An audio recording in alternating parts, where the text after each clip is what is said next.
बुलेटिनच्या सुरुवातीलाच बातमी आहे हनी ट्रॅप संदर्भातली। हनी ट्रॅपची पाळंमुळ आता जळगाव पर्यंत पोहोचल्याचं समोर आले। प्रफुल्ल लोढा याच्यावर हनी ट्रॅपचा गुन्हा दाखल करण्यात आलाय। लोढावर अंधेरीच्या MIDC पोलीस ठाण्यात पोक्सो त्याचबरोबर बलात्कार असा गुन्हा सुद्धा दाखल झालाय। 62 वर्षीय लोढावर एका 16 वर्षीय मुलीसह तिच्या मैत्रिणीवर अत्याचार केल्याचा आरोप आहे। तसंच मुलींचे अश्लील छायाचित्र सुद्धा काढल्याचा त्याच्यावर आरोप आहे। इतकंच नाही तर मुलींना लोढा हाऊस या ठिकाणी डांबून ठेवून धमकावल्याचा आरोपही करण्यात आलाय। नेत्यांवरील गंभीर आरोपांमुळे लोढा चर्चेत होता। तर 2024 मध्ये लोढाला वंचितकडून सुद्धा उमेदवारी मिळाली होती। मात्र 5 दिवसात लोढा यानं उमेदवारीतून माघार घेतली होती।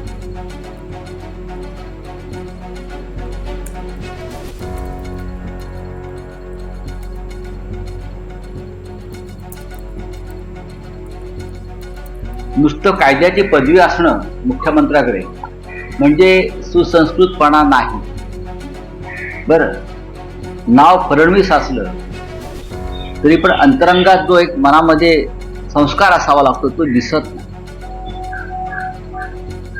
हे राज्य रसातळाला जाताना दिसलंय। कालचं कृत्य हाणामारीचं सगळ्यांनी पाहिले। आमदार निवासचं पाहिलं, संजय सिरसाटांच्या नोटाने भरलेल्या बॅगा पाहिल्या आणि ट्रॅपची प्रकरणं पाहिली आणि देवेंद्र फडणवीस फक्त या सगळ्यांचं समर्थन करीत भाषणं करतायत। हे या राज्याचं दुर्दैव आहे। हे राज्याचं असा मुख्यमंत्री महाराष्ट्राने कधी पाहिलाच नाही। आणि एकूणच हा सगळा प्रकार आहे, लोढाची अटक आहे। या सगळ्या प्रकारावर बोलण्यासाठी आपल्यासोबत मंत्री गिरीश महाजन आहेत। महाजनजी, आपलं स्वागत आहे NDTV मराठीमध्ये। गेल्या काही दिवसांपासून हनी ट्रॅप प्रकरण गाजतंय। विरोधक आरोप करतायत की हनी ट्रॅप एक मोठं रॅकेट या मागे असल्याचं बोललं जातं आणि त्यातच प्रफुल्ल लोढा नावाच्या जामनेरमधल्या एका व्यक्तीला अटक करण्यात आलेली आहे आणि हा प्रफुल्ल लोढा तुमचा निकटवर्ती असल्याचे आरोप केले जात आहेत। या आरोपांबद्दल सुरुवातीला तुम्ही काय सांगू इच्छिता? नाही, माझ्यावर आरोप केले जात आहेत। हा जामनेरचा आहे, माझ्या मतदारसंघातला खरं आहे। पण मी आधीच सांगितलं, आता प्रेस कॉन्फरन्स मी केली त्यात सांगितलं की हा सर्वपक्षीय आहे। आता आपण बघा, या ठिकाणी सगळ्या पक्षाच्या लोकांबरोबर, सगळ्या पक्षांच्या, म्हणजे हे तुमचे आता शिवसेनेचे तुमचे संपर्क प्रमुख आहेत, त्यांच्याबरोबर त्याचा फोटो आहे। नाशिकचे कोण त्याच्याबरोबर फोटो आहे, त्याचा फोटो इथे परत दाखवतो आपल्याला। सुप्रियाताई सुळे आहेत, त्यांच्याबरोबर त्यांचे खूप फोटो आहेत। 1, 2, 4 फोटो माझ्याकडे आहेत। या ठिकाणी पवार साहेब असतील आदरणीय, त्यांच्याबरोबर त्याचे एकदम हे बघा, हे त्यांच्याबरोबर त्यांचे फोटो आहेत, चालताना बोलताना एकदम चर्चा करत असताना पवार साहेबांवर फोटो आहे। त्याबरोबर हे बघा, हा परत त्याच्याबरोबर फोटो आहे। त्यानंतर या ठिकाणी हे शिवसेनेचे नेते आहेत, त्यांच्याबरोबर फोटो आहे। या ठिकाणी जयंतरावांची चर्चा करताना फोटो आहे। त्याचबरोबर या ठिकाणी पुन्हा जयंतराव असतील, त्यांच्याबरोबर स्टेजवर बसून अगदी गहन चर्चा करताना दोघे जण त्या ठिकाणी आहेत। माननीय उद्धवजी ठाकरे साहेब यांच्याबरोबर त्यांचा फोटो आहे, चालताना बोलताना।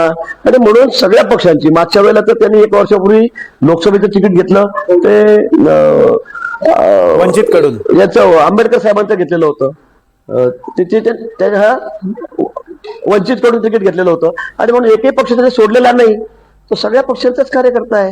त्यामुळे माझा फोटो 10 वर्षापूर्वीचा, त्याच्या वाढदिवसाचा फोटो माझ्या बंगल्यावर असेल, तो बंगला दिसतोय, माझं सगळं फर्निचर दिसतं त्या बंगल्यावरचं। ज्यावेळेला मी मागे 14 ते 19 मंत्री होतो त्यावेळेला तो फोटो आहे, मी मान्य करतो। पण मग या सगळ्या लोकांबरोबर त्याचे फोटो आहेत, एकही नेता सुटलेला नाही, मग त्याला काय म्हणायचं? मग त्याच्यामध्ये संबंध आहेत का आता हनी ट्रॅपमध्ये? मला कळत नाही। काहीतरी सुतावरून काहीतरी स्वर्ग गाठायचा हा कुठला प्रकार चाललेला आहे? पण महाजन साहेब, जी माहिती मिळते त्यानुसार तुमची राजकीय कारकीर्द सुरू झाली होती तेव्हापासून हा लोढा तुमच्या सोबत होता। सुरुवातीला आरोग्य सेवक म्हणून तुमच्या सोबत त्यांनी 20 वर्ष काम केल्याचंही बोललं जात आहे। त्यानंतर मात्र तुमच्यात आणि त्यांच्यात सुरुवातीला आल्याचं बरोबर, अगदी बरोबर, अगदी बरोबर, अगदी बरोबर, अगदी बरोबर। सुरुवातीपासून म्हणजे पौरगावचा हा छोट्याशा गावातला कार्यकर्ता, तिथे लोकांना मदत करता, घरचं त्यांचे मोठं सगळं परिवार आहे, लोढा परिवार खूप मोठा परिवार आहे, नावाजलेला परिवार आहे पौरचा। घरी गडगंज आहेत, चांगले आहेत, तो काही प्रश्न नाहीये। पण सुरुवातीपासून त्याला सामाजिक कार्य त्याच्यामध्ये अग्रेसर होता। गरीब रुग्णांची त्यांना मदत करायची, त्याला जळगावला घेऊन जायचं, परत हे काम तो करत होता ना। त्यांनी केली, काही वर्षाने ते काम केलंय, पण नंतर मग मात्र तो दारूच्या नादी लागला, व्यसनामध्ये लागला आणि नंतर मग तो राजकारणामध्ये सोडून या पक्षात जा, त्या पक्षात जा, या नेत्यावर फोटो काढ, त्या नेत्याच्या घरी जा, हे त्याचे उद्योग सुरू झालेत. मी नाही म्हणत आहे ना, होता तो माझ्या बरोबर, खडसे साहेबांबरोबर नव्हता का तो? खडसे बरोबर तिचे किती फोटो दाखवले तुम्हाला? पण त्यांचे काय फोटो दाखवायचे? त्यांच्या नेत्याबरोबर त्यांचे फोटो आहेत, फोटो नाही यासारखा भाग नाहीये. पण म्हटलं मग आता माझा एक फोटो दाखवून तुम्ही एवढा अंगात आणतायत, एवढा हनी ट्रॅप करतायत, मग तुमच्या बरोबरचे फोटो आहेत, मग त्याचं काय म्हणायचं आम्ही? एकही नेता सुटलाय का? कोणी नेता सुटलेला नाही. काँग्रेसच्या नेत्याचे तुम्हाला फोटो दाखवतो, सगळ्या नेत्यांच्या सोबत. आणि म्हणून मला असं वाटतं की कुठेतरी विषय भटकवायचा. आता त्यांनी काय केलं काय नाही त्याचं बापूने त्याला माहित. त्याच्यावर 3-4-5 गुन्हे दाखल झालेले आहेत. अल्पवयीन मुलीसोबत त्यांनी काय धंदे केले त्याच्यामध्ये तो अटकेमध्ये आहे. त्याला कोण वाचवतोय का कोणी जातंय का कोणी म्हणतंय काय करते त्याचं? पोलीस चौकशी करते, त्याला आत घेतलेलं आहे. 3-4 गुन्हे त्याच्यावर दाखल झाले का मागे एक सरळ.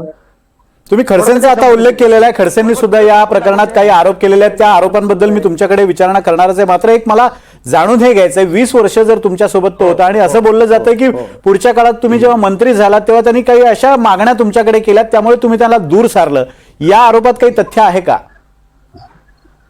कुठल्याही 20 वर्ष माझ्या सोबत नव्हता, 10-12 वर्ष माझ्या सोबत असेल पूर्वीच्या काळामध्ये. त्यानंतर मग तो व्यसनी झाला, नंतर मग तो कुठे भटकायचा, ही वस्तुस्थिती आहे, ही वस्तुस्थिती आहे त्याच्यामध्ये.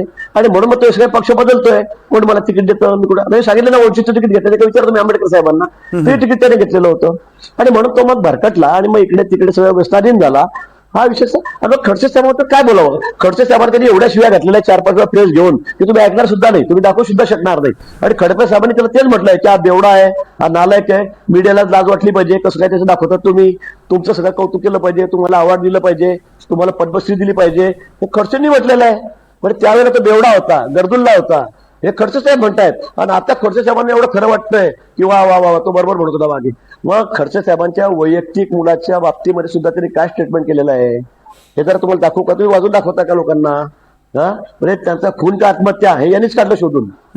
त्यांनी मागणी केली एसआयटीची. आता हे एसआयटीची मागणी करतात, तुमच्या केली तर मग मला बोलायला लावू नका. त्यांना काय झालं खडसे साहेबांना, ते इतके सध्या निराश झालेले आहेत, इतके हताश झालेले आहेत की त्यांना ते बघवतच नाहीये की जळगाव जिल्हा उत्तर महाराष्ट्र एक सरशी आम्ही हातामध्ये घेतलेला आहे.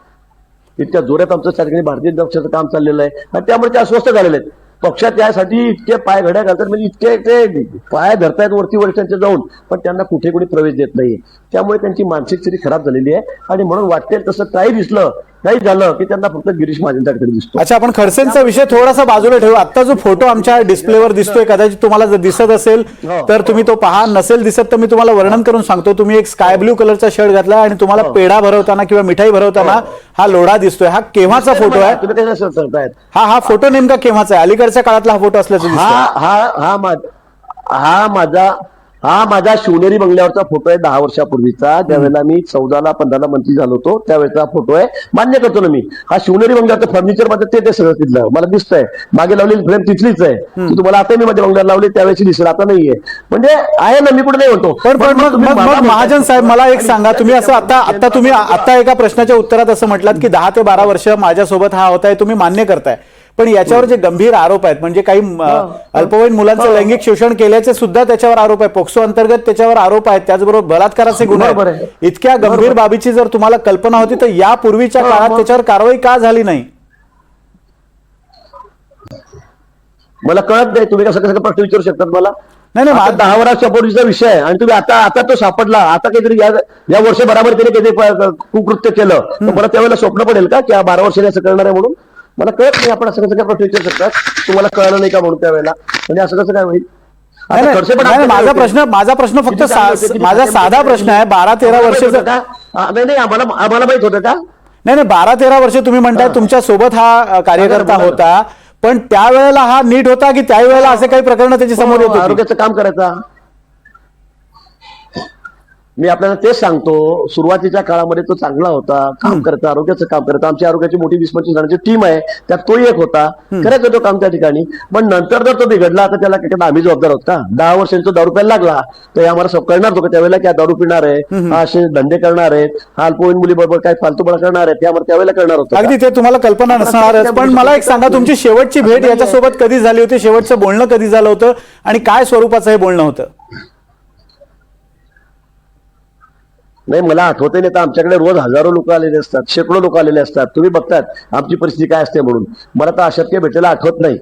मला या 2-4 महिन्यात ते भेटलेला आठवत नाही. मला वाटतं एकदा कुठेतरी ट्रेन मध्ये का कुठे माझी त्याची भेट झाली. बंगल्यावर एकदा आलेला होता काहीतरी, मला ते कामाच्या सुद्धा कोणाला त्याच्या नातेवाईकाला घेऊन, तेवढं मला आठवतं. म्हणजे आला नाही मी असं म्हणणार नाही, आला होता ना. आपण याच्या सोबत तर फोटो सगळ्याच्या सोबत आहेत ना त्याचे, मागच्या वर्षीचे, 2 वर्षापूर्वीचे, 3 वर्षापूर्वीचे. त्यांना पण प्रश्न विचारणार काय फोटो कसे आले म्हणून. पण आता तो नुकताच भाजपमध्ये होता अशी एक माहिती मिळते. खडसेंनी एक फोटो दाखवला होता ज्यामध्ये मुख्यमंत्र्यांसोबत त्यांचा भाजप प्रवेश होताना दिसतोय. हा अलीकडच्या काळातला प्रवेश आहे. मग याची कल्पना तुम्हाला नव्हती का? मला सांगा पवार साहेबांसोबत त्याचे फोटो प्रवेशाचे, मग काय करायचं? नाही आहेत का? मला ते सांगा. जयंतराव बरोबर प्रवेशाचे फोटो आहेत, त्यांचं काय करायचं? आमच्या ताईंबरोबर, सुप्रिया ताईंबरोबर फोटो आहेत. तुम्ही असं काय करा, फोटो आहे तर फोटो आहेत ना, आम्ही कुठे अमान्य करतोय? मान्य आहेत. पण आता तो हे धंदे करणारे असं कोणाला माहित आहे का? मी तुम्हाला ते सांगतो. खडसे एकेकाळी आमचे नेते होते, एवढे मोठे नेते होते. आता आम्हाला माहित होतं का ते काय करणार आहे पुढे जाऊन. ते निघावं लागलं त्यांना, पक्ष देऊन काढावं लागलं ना आमच्या पार्टीला. तुम्ही म्हणाल मग त्याला तुम्ही का घेतलं त्यावेळेला, का नेता केलं? असं चालतं का? असं नाही होत. ज्या वेळेला घटना घडतात, ते दुर्दैवी घटना घडतात, त्यावेळेला त्या सगळ्या कारवाई त्यांच्यावर होत असतात. आज हा जेलमध्ये जाऊन बसलेला आहे. आज ते पण काय भोगतात तुम्हाला माहिती आहे. पण ते अस्वस्थ आहेत, त्यांना तिथे हवत नाही, बघवत नाही. सगळं आमचं यश भाजपचं उत्तर महाराष्ट्रातलं, विशेष करून माझं. त्यामुळे ते बिचारे वाटेल तिथे बस माझं नाव, वाटेल तिथे माझं नाव, जिथे दिसेल तिथे माझं नाव. तर काय करणार? महाजन साहेब, तुम्ही आता म्हणताय की खडसे तुमच्यावर आरोप सातत्यानं करत असतात. आज सकाळीच खडसेंनी एक आरोप तुमच्यावर केलेला आहे आणि एक व्हिडिओ त्यांनी दाखवलाय. या व्हिडिओमध्ये हा लोढा, त्याचा तो व्हिडिओ आहे आणि लोढा असं म्हणतोय की मला गिरीश महाजन आणि त्यांचे ओएसडी असलेले रामेश्वर नाईक यांनी वारंवार धमकावण्याचा प्रयत्न केलेला आहे आणि मी जर एक बटन दाबलं तर पूर्ण देशभरात तहलका माजेल. हा कोणत्या संदर्भातला व्हिडिओ आहे? त्या संदर्भात काय तुमचं म्हणणं आहे? मला वाटतं काय हरकत आहे दाखवायला? मला वाटतं कोणाचे हात बांधलेत का कोणाचे? दाखवायचं ना. खडसेंना नाही वारंवार, खडसेंनी पण हेच करता होतं. माझ्यावर असं आहे देश हादरेल, माझ्यावर असं आहे भूकंप होईल. मग का नाही करत? काही त्यांचे हात बांधलेत का? मी काय त्यांना थांबवलंय का नाही करत? हाच लोढा इतका, म्हणजे हा काय बोलतो खडसेंबद्दल इतका घाणेरडा बोललेला आहे की हा माणूस मी एका ग्लास दारू पित होतो, हा जुगार माझ्यावर खेळायचा, हा तिथे कपाशी ट्रकचे वसुल्या करायचा, हप्ते वसुली करायचा आमदार असताना, हे त्यानेच म्हटलेलं आहे. पण त्या लोढाने त्या व्हिडिओ क्लिपमध्ये असं म्हटलेलं आहे, ती क्लिप आम्ही सुद्धा ऐकलेली आणि आमच्याकडे ती क्लिप सुद्धा आहे, मी तुम्हाला सुद्धा ऐकवतो. त्यात ते असं म्हणतायत, लोढा असं म्हणतोय की ट्रायडंट हॉटेलमध्ये तुम्ही या लोढांची मनधरणी करत होतात. कोणत्या मुद्द्यावर नाही मनधरणी होती? पहिले तुम्ही हा व्हिडिओ ऐका, मी ऐकवतो व्हिडिओ, माझ्या टेक्निकल टीमला सांगतो. मला वाटतं एकच मिनिट महाजन साहेब, फक्त हा व्हिडिओ एकदा ऐका आणि त्यानंतर तुमचं उत्तर द्या. ऐका एकदा. ही जी विकृती आहे यांचे बरेच पुरावे माझ्याकडे आहेत व त्यामुळे माझ्या जीवाला धोका आहे. मला 31 जुलै रोजी आरोप बालब्रह्मचारी म्हणणारे रामेश्वर नाईक यांनी व्हॉट्सअप कॉल करून जीवे मारण्याची धमकी दिली, हा त्याचा पुरावा आहे. आणि जर आज गिरीश महाजनांनी पेपरामध्ये हे दिलेलं आहे किंवा काही पुरावे असतील तर त्यांनी पोलीस स्टेशनला द्यावे. मला पुरावे पोलीस स्टेशनला देण्याची गरज नाही आहे, कारण मला फक्त बटन दाबायचं काम आहे. परंतु मी एक मनुष्य आहे आणि मी कोणाला वहिनी म्हटलंय, कोणाला आई म्हटलंय, कोणाला मुलगी म्हटलंय. हा जो आरोप करतायत लोढा, तो नेमका आरोप काय याचा संदर्भ आमच्या लक्षात येत नाहीये महाजन साहेब. आता हा माणूस इतका नशेता आहे, हा माणूस इतका गरजुला झालेला आहे, हा इतका बेवडा. खडसेंबद्दल तर त्यांनी इतकं अर्वाच्य बोललं की तुम्ही ऐकू शकत नाही, तुम्ही दाखवू पण शकणार नाही. त्यांनी सांगितलं खडसेच्या परत खून झालेला आहे, त्याचा आत्महत्याने या खडसेंनी सगळ्या त्याचे कार्यकर्तृत्व दाखवण्यासाठी मुलाचा खून केला. त्याची SIT चौकशी करा. राज्यपालांकडे मी मागणी केली आहे, राष्ट्रपतींकडे मी मागणी केलेली आहे, मी अजितदादांकडे मागणी केली आहे, हे त्यांनी म्हटलेलं आहे. मग आता आम्ही म्हणायचं का की खडसेंनी त्याच्या मुलाचा खून स्वतः केलाय म्हणून? आता हा बरळतोय आणि मी म्हणतो की तू एक बटन दाब ना. तुम्ही मागा त्याला बटन दाबायला. खडसे वारंवार सांगू तरी असं म्हणतो बटन तुम्ही दाबायला सांगा बटन कोणतं आहे तर. हे बघा काहीतरी फालतू बोलायचं. हे बघा आपल्याकडून राजकारणामध्ये कोणाचा पराभव होत नाही ना, आपण तिथे काही यशस्वी होऊ शकत नाही. मग हा सगळ्यात सोपं माध्यम आहे. हा असं म्हणाला तो तसं म्हणा. अरे पुरावा दाखव ना, बाप दाखवणे तर श्राद्ध कर तुझं. महाजन साहेब, तुम्ही म्हणताय की फालतू बरळतोय, हा दारूच्या नशेत बरळतोय. एक वेळ तुमचं म्हणणं आम्ही ग्राह्य धरतो, पण ज्या वेळेला तो एखाद्या जबाबदार मंत्र्यावर आरोप करत असेल तर पब्लिक फोरमवर जो तो येऊन आरोप करत असेल तर त्याबद्दल खुलासा करणं गरजेचं आहे. त्यांनी अजून एक उल्लेख या प्रकरणात केलेला आहे. तो असं म्हणतोय की ट्रायडंट हॉटेलमध्ये 3 महिने तुम्ही माझी मनधरणी करत होतात, म्हणजे गिरीश महाजन माझी मनधरणी करत होतात. ती कशासाठी नेमकी होती, कशा संदर्भातला हा आरोप आहे? मी तुम्हाला आवाहन करतो, एकदा सुद्धा ट्रायडंट हॉटेलमध्ये मी हा भेटलो असेल एकदा सुद्धा, तर मी सक्रिय 3 महिने सोडून द्या, मला सगळे कॅमेरे तिथे लागलेले आहेत, सगळं तिथे आहे, तिथले फोटो व्हिज्युअल असेल. एकदा सुद्धा जर मी हा ट्रायडंट हॉटेलमध्ये भेटलो असेल तर मी तुम्हाला सांगतो की मी सक्रिय राजकारणात निघून जाईल, एक दिवस राजकारणात राहणार नाही. मग खरं खोटं करा. पण महाजन साहेब, एवढा गंभीर आरोप जर तुमच्यावर होत असेल तर या लोढावर किंवा खडसे जर तसा आरोप करत असतील तर खडसेंच्या विरोधात तुम्ही काही कायदेशीर कारवाई करणार आहात का? जर तुमच्यावर इतके गंभीर आरोप होत असतील आणि तुम्ही त्याच्यावर काही कारवाई करणार आहात का? मला वाटतं काही गरज नाही, कारण खडसे काय काय बरळतात हे तुम्हाला माहिती आहे, खडसे काय काय भोगतायत हे तुम्हाला माहिती आहे, त्यांच्या कुटुंबियांनी काय काय भोगतायत हे तुम्हाला माहिती आहे. आपले करणी सगळे आपले भोगत असतात. आम्हाला काही करायची गरज नाही, कारण त्यांना इतकं अस्वस्थ आहे ते आता की त्यांना काय करून काही नसं झालेलं आहे. राजकारणातलं अपयश, 2 वेळा मुलगी पडली, आता काही राहिलं नाही, स्वतःचं कुठे अस्तित्व राहिलं नाही, त्यामुळे ते वाटेल तसे बोलतात, बरळतात मी असं म्हणेल. त्यामुळे त्यांना काय कमेंट करायची, आधीच ते इतके हवालदिल झालेले आहेत, काय बोलावं त्यांच्याबद्दल. मागच्या वेळेला आपण किती घाणेरडं बोलले, काय. आणि त्यांना शेवटचा पर्याय एकच असतो, बस आपलं वैयक्तिक चारित्र्यावर जाणं. त्यांना म्हणालं रबर माझ्या समोर या जिल्ह्यामध्ये कुठे येतात तर सांगावर, एखाद्या मतदारसंघात तुम्ही निवडून आणता म्हणून 12 आमदारांपैकी सांगावं त्यांनी मला, त्यांच्या मतदारसंघात सांगावं त्यांनी मला, नगरपालिका जिंकतो म्हणून. काही नाही त्यांचं राहिलेलं. पण असा माणूस उद्वेगाने काहीतरी बोलत असतो, बरळत असतो, आणि त्याचाच हा परिपाक.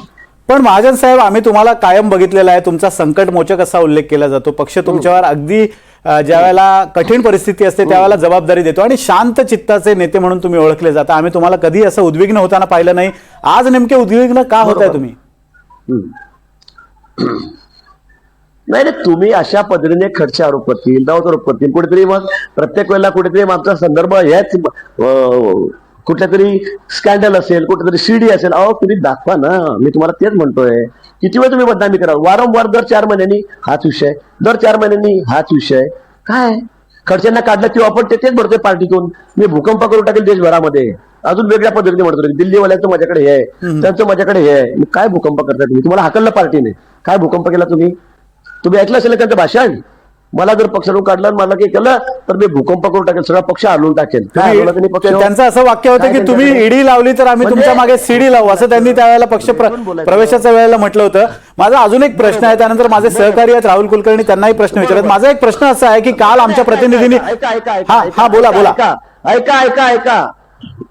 ऐका, आता तुम्ही म्हणता ईडी लावून सीडी, आता त्यांची ईडी लागली, बरोबर आहे. त्या पुण्याच्या भोसरीच्या केसमध्ये ईडी लागली, त्यांचे जावई बिचारे 3 वर्ष, त्यांचा काही खरं गुन्हा नव्हता, गुन्हेगार हेच आहेत सगळे. यांनी 3 वर्ष बिचाऱ्यांनी जेल भोगली.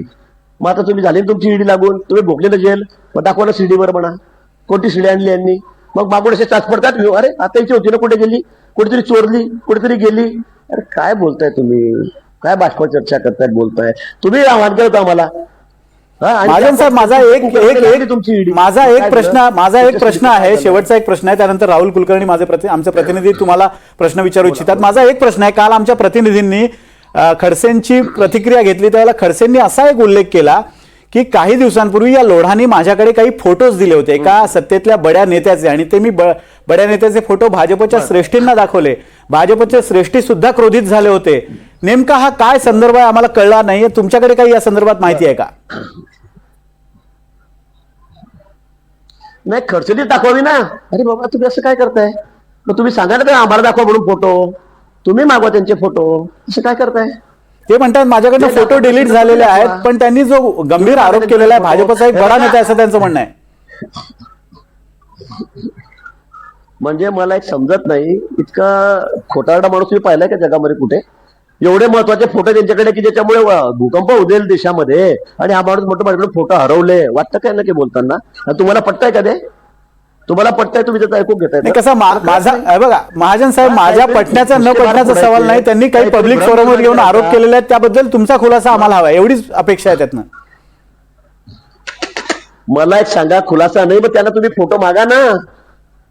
त्यांनी वरती दाखवले, त्यांच्याकडे आहे, त्यांनी मला आम्हाला दाखवा म्हणा, आम्ही छापतो म्हणा, आम्ही दाखवतो आमच्या चॅनलवर. कमाल आहे. माझे सहकारी राहुल कुलकर्णींना काही प्रश्न आहेत. राहुल, इतकं स्पष्ट आव्हान मी त्याला देतोय. द्या.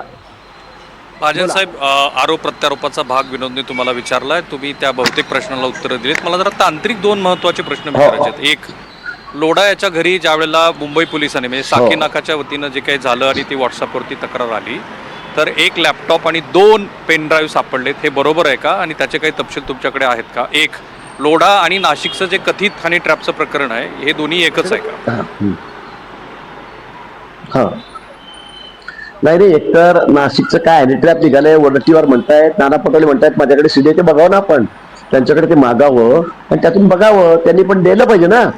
आता आमच्यावर आरोप ज्यावेळेला झाले, आमच्यावर मोका लागला, त्या चव्हाण वकिलांनी सगळ्यांनी आमचं षडयंत्र केलं, त्यावेळेला आम्ही त्याला ते दिले ना पेन ड्राईव्ह आणून. मुख्यमंत्री महोदयांनी दाखवला होता तो हाऊसमध्ये, आठवतो ना आपल्याला. तर ते तो दाखवला होता आणि तो सध्या सत्याचा पटवा पहिली सीबीआयने त्याची सगळी त्यात ते सापडले की आमच्यावर कसं षडयंत्र केलं. ज्यांनी पण तो काय असेल ते दाखवून त्यांनी हातामध्ये त्याचं दाखवत आहेत. कुठलं त्याच्याकडे सीडी आहे, कुठलं काय त्याच्याकडे दाखवावं. उगाच खोटं बोलू नये, हवेत गोळीबार करू नये, काहीतरी नुसत्या विनाकारण कोणाच्याही बदनाम्या करू नये, मला असं वाटतं. आणि तुम्ही ज्या लॅपटॉपचा आणि सीडीचा प्रश्न उपस्थित केला आहे, तर आमचं काही सरकार नव्हतं त्यावेळेला. सरकार तर त्याचंच होतं. खडसे त्याच्यामध्ये अग्रेसर होत्या सगळ्या गोष्टींमध्ये. त्यांनीच सांगावं त्यात काय सापडलं काय नव्हतं. तुमच्याच ताब्यात होतं पोलिसांच्या त्यावेळेला. मी प्रश्न पुन्हा एकदा सांगतो, पुन्हा एकदा हा विचारा. प्रश्न विचारतो. गिरीश महाजन साहेब, हा गेल्या आठवड्यामध्ये लोढाच्या घरामध्ये साकी नाकाच्या तक्रारीनंतर असं म्हणतात की त्याच्या घरामध्ये पण एक रेड झाली आणि मी तिथले जे PI आहेत कासार नावाचे, तुमच्याशी बोलण्याच्या आधी त्यांच्याशी बोललो. त्यांनी मला असं सांगितलं की जामनेर नगरपालिकेचे 2 सरकारी कर्मचारी हे पंच घेऊन त्या ठिकाणी पोलिसांनी सर्च केला आणि तिथे 2 पेन ड्राईव्ह, 1 लॅपटॉप आणि त्या लॅपटॉपमध्ये अनेक व्हिडिओ होते. हे बरोबर आहे का? या संदर्भातली माहिती सरकारकडे काय? कारण हाच तांत्रिक मुद्दा पुढे जाणार आहे. नाही, आता ते तर काही पोलीस मला ऐक त्याच्यात तर काही यंत्रणा मला दाखवायला येणार नाही लगेच की बाबा हे बघा तुम्ही तर अधिवेशनात होतो, हे काही मला दाखवायला येणार नाही. त्याच्यामध्ये काय सापडलं, त्यांनी पंचनामा केला, ते सील केले, ते पाठवले. ही वस्तुस्थिती आहे. आणि त्याच्यामध्ये ते करण्याचं कारण हेच होतं की ज्या मुलीवर त्यांनी काय अन्याय केला, अत्याचार केला, ती अल्पवयीन होती. तिने सांगितलं होतं की आमचे फोटो काढले. अजून दुसऱ्या कोण महिला होत्या त्यांनी सांगितलं आमचे फोटो काढले, आमचे सगळे त्या वेगळ्या अवस्थेतले, आणि आम्हाला ब्लॅकमेल करतात. आणि म्हणून मग ते ताब्यात घेण्यासाठी मला जी माहिती मिळाली म्हणून ते पोलिसांनी त्यांच्याकडून ताब्यात घेतलेले. आता पोलिसांकडे काय आहे काय नाही, आता हे मी कसं सांगणार, तपासाचा भाग आहे. हे लगेच त्याच्या लोक गेले दाखवत नाही की हे बघा त्यांच्याकडे फोटो सापडले म्हणून. तर आपणच तपास दुसरा मुद्दा, जो आरोग्य विषयक काम लोढानी तुमच्या बरोबर मिळून केलं, ज्याच्यातनं तो सार्वजनिक जीवनामध्ये आला, ते जरा एकदा महाराष्ट्राला नीट कळू द्या की तुम्ही ज्या वेळेला आरोग्यविषयक काम करत होता त्यावेळेला लोढाचा संबंध आरोग्यविषयक कामाच्या निमित्ताने कसा होता? हो, नाही बघा, माझ्याकडे माझं आरोग्याचं काम संपूर्ण महाराष्ट्राला माहिती आहे आणि देशालाही माहिती आहे. माझ्याकडे आजही तालुक्यामध्ये कोणाला विचारा, त्याला विचारा, खर्चन नाही विचारा, की माझ्याकडे 15-20 आमचे कार्यकर्ते आहेत जे रात्रंदिवस आरोग्याचं काम करतात. आजही करतात. आमच्याकडे ॲम्ब्युलन्स आहेत, गाड्या आहेत. कोणी आजारी पडला, काही झालं, मोफत सगळे सरकारी सुविधांच्या माध्यमातून त्यांना त्याला उपचार करणे, ऑपरेशन करणे. इथे होत असेल तर नाशिक पाठवा, नाशिक होत असेल तर मुंबई पाठवा, संभाजीनगर पाठवा. आणि शासकीय योजनेच्या माध्यमातून 1 रुपया खर्च न करता आम्ही त्या ठिकाणी त्यांच्या सर्वांना शुश्रूषा करत असतो, ऑपरेशन करत असतो. आणि त्यातला एक लोढा होता आमच्याकडे 10-12 वर्षापूर्वी. तो ज्यावेळेला आम्हाला संपर्कात आला, पहूर गावचा तो आहे, मोठा त्यांचा प्रस्थ आहे, लोढा परिवार हा तसं नावावलेला परिवार आहे तालुक्यातला. आणि त्यातून एक काम तो करत होता. पण कालांतराने मी तेच सांगितलं की हा व्यसनाधीन झाला, दारूच्या नादी लागला आणि तेव्हापासून याचा आमचा संपर्क तुटला. नंतर हा खूप पक्ष फिरला, एक पक्ष तुम्हाला दाखवलं सगळ्यांचे फोटो. तो उद्धवजी बरोबर पण आहे, तो राष्ट्रवादीचे नेते जयंतराव बरोबर ते एकदम सभेत असे बोलून दोघं एकमेकांशी इतकी गहन चर्चा करतायत. पवार साहेबांबरोबर चर्चा करताना तो त्या ठिकाणी उद्धवजी बरोबर भाजपमध्ये येण्याशी निगडीत आहे. त्याचं जे चकाला हाऊस मधलं लोढा हाऊस आहे, त्या लोढा हाऊस बद्दल तुमची जी माहिती आहे ती काय आहे आणि तो संपत्तीनं खूप मोठ्या प्रमाणात आहे असं सांगताय तुम्ही? राहुल, तुला थोडंसं आमच्याकडे एक नावाजलेला परिवार आहे, लोढा परिवार आहे, मोठा लोढा. महाजन साहेब थोडंसं मी तुम्हाला थांबवतो. आपले प्रतिनिधी सागर कुलकर्णी सुद्धा या मुद्द्यावर तुम्हाला काही विचारू इच्छित आहेत. सागर, विचारा. गिरीश महाजन साहेब, एक मुद्दा असा उपस्थित राहतोय की लोढा हे तुमच्या जिल्ह्यातले आहेत, त्यांचा तुमचा संपर्क तुम्ही जे स्वतःहून सांगताय की आरोग्य दूत म्हणून सुरुवात झाली, त्यांची त्यावेळेसची आर्थिक परिस्थिती आणि सध्याची आर्थिक परिस्थिती हा खूप चर्चेचा विषय आहे. आणि आर्थिक सदनता तुमच्या जिल्ह्यातला एखादा व्यक्ती तो तुमच्याबरोबर होता, कालांतराने तो तुम्हाला तुमच्यावर आरोप करतो, जो खडसेंबरोबर राहतो आणि परत वेगवेगळे भूमिका घेतो. नेमकं हे खडसे आणि तुमच्यातला वादाचा लोढा हे फायदा कशा स्वरूपात घेत होते आणि याच्यामुळेच आर्थिक सदनता आली आहे का? दुसरा मुद्दा की हनी ट्रॅप प्रकरणामध्ये तुमचंच नाव काय येतं, इतर मंत्र्यांचं काय येत नाही, कारण की हा थेट तुमचं नाव घेऊन आरोप केले जात आहेत. या संदर्भात म्हणून हा प्रश्न आहे. कोण करताय हनी ट्रॅप मध्ये? नाशिकचा विषय चाललेला आहे, त्याच्यामध्ये कोणीतरी एक हॉटेलवाला आहे, त्यांनी रूम मध्ये कॅमेरे बसून ठेवलेत आणि अनेक अधिकाऱ्यांना, राजपत्रित अधिकाऱ्यांना तो त्या ठिकाणी बोलवतो. नेत्यांनाही काही माझी आमदाराचं नाव घेण्यात आलेलं आहे. मला वाटतं त्याचा खुलासा होऊ जाऊ द्या ना. एकदा ती त्याच्याकडे जी असलेली काय त्याची कुठे सीडी असेल, काय ते रेकॉर्डिंग असेल ते बघितलं पाहिजे. माझं नाव कुठे येत आहे? पण महाजन साहेब तुम्ही ही नवीन माहिती देताय, तुम्ही ही नवीन माहिती देताय. नाशिक मधला याचा अर्थ तुमच्याकडे काहीतरी गोपनीय माहिती आहे. नाशिक मधला एक कोणतरी हॉटेल व्यावसायिक असं तुम्ही म्हणताय, जो आपल्या रूम मध्ये, आपल्या हॉटेलच्या रूम मध्ये कॅमेरे लावतो. काय नेमकी माहिती आहे? कारण ही माहिती समोर आली नाही आतापर्यंत. सर्वश्रुत आहे. हे सगळ्या लोकांकडून ह्या मला माहिती ऐकायला मिळते की कोणीतरी हॉटेल व्यावसायिक आहे, तो आपल्या हॉटेलमध्ये अधिकाऱ्यांना बोलवतो, दारांना बोलवतो, जीव खाऊ घालतो, समाजातल्या चांगल्या लोकांना बोलवतो आणि तिथे काय त्याचं काहीतरी वेगळे धंदे करतो. हे मी ऐकीव आहे माझं. मला वाटतं त्याच्याकडे ज्या काही क्लिप असतील तेही बघाव्या, त्या कोणी काढल्या आहेत तेही बघाव्या. माझं खुलं आव्हान आहे ना. उगाच काहीतरी येतात. हा विषय ठीक आहे, लोढा माझ्या गावचा आहे, त्यांनी काय कुकर्म केलं त्याचा संबंध तिकडे जोडावा, नाशिकला जोडावा, त्यातून काहीतरी माझं नाव घ्यावं. का करताय तुम्ही? मला वाटतं जे असेल ते एकदम सरळ समोर आलं पाहिजे. सगळ्याचं कोणाचंही असेल, विनाकारण काहीतरी कुठे काही झालं आणि त्याला सगळं महाराष्ट्रात काही झालं की ते खडसेंना माझं नाव सुचतं. गिरीश महाजन बघा, गिरीश महाजनकडे, अरे काय बघतो बाबा, आपल्या घरात बघा ना, आम्ही कशाला बोलायला होतं मला. महाजनजी आता तुम्ही जो उल्लेख केला नाशिक मधल्या एका हॉटेलचा, काही दिवसांपूर्वी अधिवेशनादरम्यान मुख्यमंत्र्यांनी असं उत्तरादरम्यान सांगितलं होतं की कोणताही हनी नाही आहे, कोणताही ट्रॅप नाही आहे. त्यांनी पूर्णतः साफ शक्यता फेटाळून लावली होती आणि तुम्ही वेगळी माहिती देताय. तुमच्याकडची ही माहिती तुम्ही गृह मंत्रालयाला देणार का? कारण अतिशय संवेदनशील आणि धक्कादायक बातमी आहे. अगदी या संदर्भामध्ये ही चर्चा होती, असं असं झालं ना, असं कोणी केलेलं आहे. पण त्या संदर्भामध्ये चौकशी केली असता मुख्यमंत्री महोदयांनी स्पष्टता केलेली आहे ते खोटं आहे. पण मी सांगतो ना, या अशा पद्धतीच्या अफवा पसरवल्या जातात. इकडे असं झालंय, तिकडे असं झालेलं आहे, हे त्याच्यामध्ये आहे, त्याचं नाव त्याच्यामध्ये आहे. मला वाटतं या संदर्भामध्ये कोणाला माहित असेल तर कोणी स्पष्ट करावं. माननीय मुख्यमंत्री महोदयांनी चौकशी केली आणि त्यांनी सांगितलेलं आहे की बुवा खोटा ही अफवा आहे. मी ते सांगतो, ही चर्चा म्हणून सांगितलं मी आपल्याला. आणि चर्चेचं नाव मग नाशिकच्या आणि तुम्ही मला विचारताय नाशिकच्या याच्याशी काही संबंध आहे काय रचनेचा, म्हणून मी म्हटलं की ती पण अफवा. या संदर्भात काही प्रश्न राहुल कुलकर्णीला आहे. राहुल आणि मग याचा संबंध तिकडे जोडायचा. 2019 साली गिरीश महाजन साहेब लोढांनी एक पत्रकार परिषद घेतली होती आणि त्यात असा आरोप केला होता की माझ्या जीविताचं जर काही बरं वाईट झालं तर त्याला श्री गिरीश महाजन जबाबदार असतील. हे बरोबर आहे का? घेतली होती ना. मला काय तुम्ही दाखवता येते, माझ्याकडे पण आहे. तरी खडसेबद्दल पण हीच घेतली होती. हा दारूत असतो, हा नशेत असतो, हा गोळ्या पण घेतो आणि हा काहीतरी शिव्या घालतो. कोणाला शिव्या घालतो? तो आमच्याबद्दल वाईट तसं बडबडत होता. आमच्या कार्यकर्त्यांना त्याला असं वाटलं असेल की आपल्याला आपण एवढं बडबडतो, एवढं जाहीर भाषण करायचं कुठे जाऊन, आणि वाटेल तसं बोलायचं दारू पिऊन, वाटेल तसं, म्हणजे तुम्ही ऐकू शकणार नाही. खडसेबद्दल इतकं बोललं की याच्या पोराचा कोणी यांनीच केलं, आत्महत्या नाहीये, याची चौकशी करा, ही मागणी त्यांनीच केली आहे.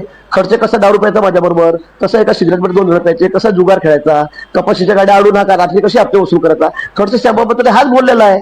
त्याच्यामुळे त्याच्या बोलण्याला किती अर्थ आहे? आता खडसे दाखवतायत की बघा त्यांनी काय म्हटलं होतं. आता खडसेंचं मी तुम्हाला पाठवतो, तुम्ही वाजवता का दाखवा. मी आता तुम्हाला पाठवतो तुमच्या प्रतिज्ञा माध्यमात. बरं महाजन साहेब, सागर कुलकर्णीला एक प्रश्न आहे. सागर विचारा. महाजन साहेब, मुद्दा तुम्ही सांगितला नाही की जो सर्वसामान्य आरोग्यदूत असणाऱ्या माणसाकडे करोडो रुपयाच्या प्रॉपर्टी आल्या कशा? इतक्या मोठ्या प्रमाणामध्ये इतके आर्थिक सदनता येण्यामागचा त्यांचा आर्थिक सदनता देणारा कोण नेता होता हे तुम्ही सांगितलं नाही. नाही, आता लोक एवढे लहानातून मोठे होतात तर त्या सगळ्या नेतेच त्यांना पैसे देतात का तेच पुरवतात? मी सांगितलं लोढा परिवार आमच्याकडचा नावाजलेला परिवार आहे. जामनेर तालुक्यातला पवूर म्हणून मोठं गाव आहे जामनेरमध्ये, 2-3 नंबरचं, तिथे लोकसंख्या मोठी आहे. व्यापारामध्ये याच्यामध्ये त्यांचं मोठे लोक आहेत, म्हणजे हा परिवार सगळ्यात मोठा परिवार आहे त्या गावाकडचा. त्यामुळे तो काहीच नव्हता, त्याच्याकडे काहीच नव्हतं असं समजण्याचे कारण नाही, म्हणण्याचे कारण नाही. त्यांचा मोठा व्यापार व्यवसाय त्या ठिकाणी आहे. फळ्याची दुकानं आहेत, धान्याचा व्यापार आहे. व्यापारी आहेत ते मोठे, त्याच्या घरचे लोक, त्याच्या फॅमिली लोक आजही मोठे आहेत, त्याचे काका वगैरे मोठे सीए आहेत, त्याचं खूप मोठं नाव आहे ना, मुंबईमध्ये पण त्यांच्या फर्म आहेत. त्याच्यामुळे काहीच नव्हतं, म्हणजे खोटं बोलायचं रेटो बरं काहीच नव्हतं त्याच्याकडे, मोठा झाला. आता झाला असेल तर इन्कम टॅक्सला कंप्लेंट करा, खडसे साहेबांना म्हणा त्यांची कंप्लेंट करा, आपण तपासून घ्या काय असेल नसेल ते म्हणले की ते एसआयटी चौकशी करा. मी म्हटलं तरी लेखी द्यावं, लगेच एसआयटी चौकशी लावू, इन्कम टॅक्सकडे मागणी करा तुम्ही. उद्या ना दूधचं दूध पाणीचं पाणी, त्यांनी कुठून आणले पैसे, काय झालं, कसे आले कळेल. म्हणजे उगाच काहीतरी तो मोठा झाला, मग तो पण तेच म्हणतो की हा माणूस फटफटीमध्ये राखेल टाकत होता म्हणून सांगत होता आधी, आता एवढा मोठा कसा आला खडसे, हे पण तो त्याच्या इंटरव्ह्यू मध्ये सांगतोय की याच्याकडे पैसे कुठून आले एवढे, मग आता खडसेची चौकशी करायची. हा, तो पण तेच म्हणतोय ना की हा माणूस म्हणतो मी गाडीमध्ये रॉकेल टाकून पक्षाचं काम करत होतो, माझ्याकडे जावा होती, मी रॉकेल टाकून फिरायचो, माझ्याकडे काही नव्हतं. मग तो आज खडसेकडे एवढी प्रॉपर्टी आली, ही कुठून आली, त्याचं पण तेच म्हणणं आहे. मग आता कोणाकोणाची चौकशी कराल. अगदी या आरोप गोष्टीला काही अर्थ नाही. महाजन साहेब, आरोप गंभीर आहेत आणि या पण मला असं आरोपांची वाटतं चौकशी होण्याची की गरज आहे. तुम्ही गिरीश सुद्धा महाजन साहेब, सरकारी लोढाचा शेवटचा राजकीय प्रवास हा भारतीय जनता पार्टीमध्ये होता, हे बरोबर आहे का? ह्या आत्ताचा त्याचा शेवटचा राजकीय पक्ष भारतीय जनता पार्टी होती, हे बरोबर आहे का? जवळपास 7-8 महिन्यापासून त्याचा आमचा काही फार संपर्क नाही. मी आपल्याला सांगतो 2-3 वेळा तो आला असेल, गेला असेल, पण तसा तो की राजकीय म्हणून नाही, पण तो त्याचं ताकदच बिघडलेलं होतं. नशेमध्येच राहणं, दारू आता पिणं, ते खूप गोळ्या गंभीर खाणं, हा प्रश्न आहे तिथे चाललेलाच गिरीश होता. महाजन साहेब. त्यामुळे आम्ही आता राजकीय खूप पक्षाला महत्त्वाचा प्रश्न ऐका आहे. इथे तुम्ही खडसे साहेबांना थोडंसं बाजूला ठेवा. माझा प्रश्न पूर्ण होऊ द्या. आता खडसेंना बाजूला ठेवा. बोला. वंचितच्या वेळेला त्यांनी उमेदवारी जाहीर केली, ती परत घेतली, मध्ये अनेक प्रश्न ते गेले. ज्या वेळेला तुमच्या इथल्या नगराध्यक्षाच्या फसवणुकी संदर्भामध्ये 30 लाख रुपयाची खंडणी घेताना ह्या व्यक्तीला पकडलं गेल्यानंतर त्या व्यक्तीचा शेवटचा राजकीय टप्पा भारतीय जनता पार्टी कसं काय असू शकते, आणि श्री गिरीश महाजन यांच्याच पुढाकारानं ह्या व्यक्तीचा भारतीय जनता पार्टीमध्ये कसा काय प्रवेश होऊ शकतो?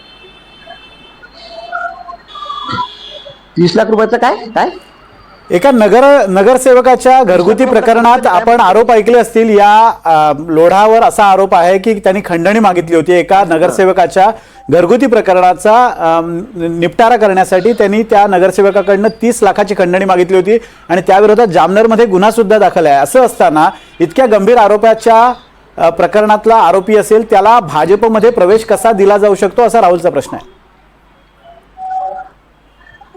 या नगराध्यक्षाचा याचा काही संबंध, चुकीची माहिती विचारतात, चुकीच्या आपल्याला काही माहिती मिळालेली आहे मला वाटतं. पण असा कुठलाही अर्थार्थी संबंध आपण तपास करा.